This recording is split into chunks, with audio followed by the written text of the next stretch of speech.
let us discuss some additional cannabis processing methods to increase the water solubility as well as the bioavailability of cannabinoids. Let us begin by talking about cannabinoids and their lipophilicity, meaning they're very, very greasy molecules. That means that they don't dissolve in water, but they do dissolve in oil-like substances.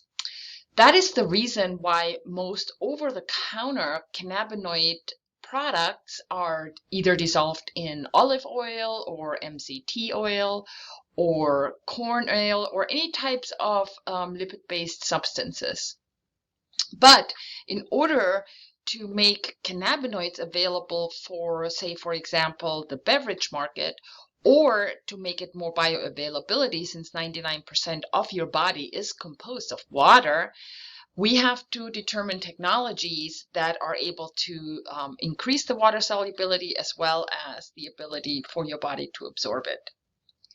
One solution to this is nanotechnology, and there are two types of commonly used carrier vessels right now that are used in the cannabis industry, and those are the liposomes and the micelles.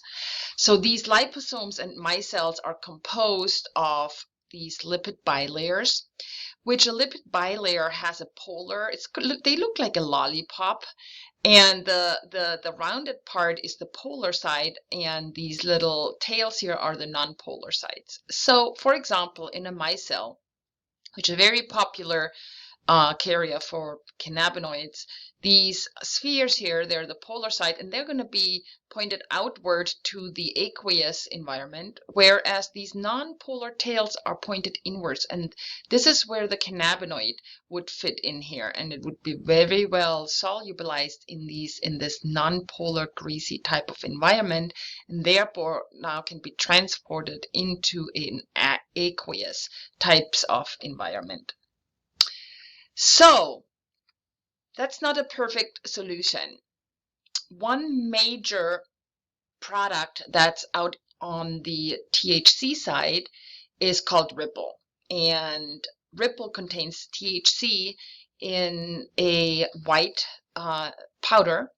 And this white powder has these carriers embedded that allow the THC to be able to be dispersed in water. So I did a little kitchen experiment, and as you can see here, I took Ripple and I dissolved it in 1 ounce of water. And what you see is a very strong milky type of color. Now, for the beverage market, to where you're really used oftentimes to clear looking water types drinks, that would not be a very attractive feature. I did add more water. So here in 2 ounce, you can see it gets a little bit better. 6 ounce and 16 ounce, it's well dissolved, or I don't want to really call it dissolved because then it would be transparent, but it is well dispersed. But that is still, for many people, not an optimal solution, and it's not really considered full water solubility.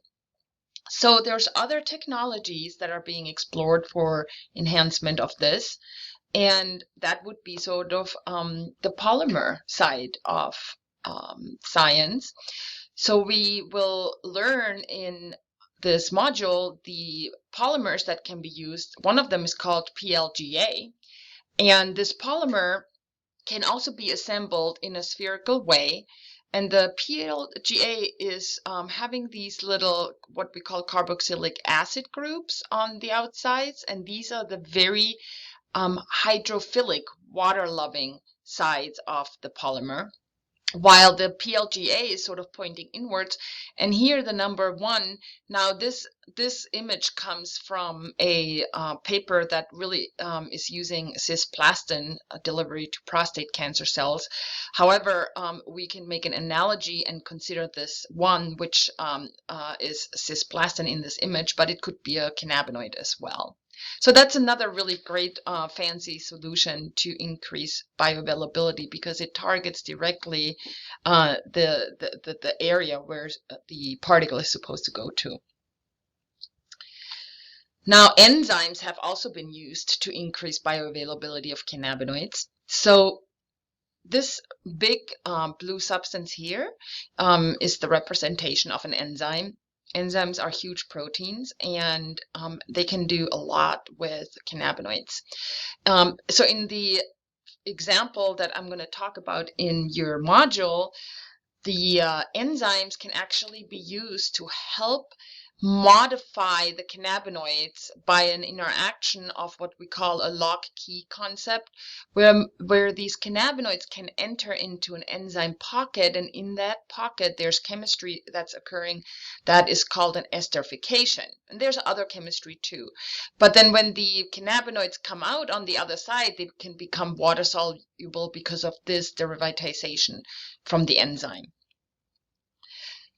Then finally, this water solubility can also be achieved by organic synthesis. So here you can see your classical frame of your cannabinoids. And so what can happen is that either the side chain, the aliphatic side chain, can be modified with these different substituents.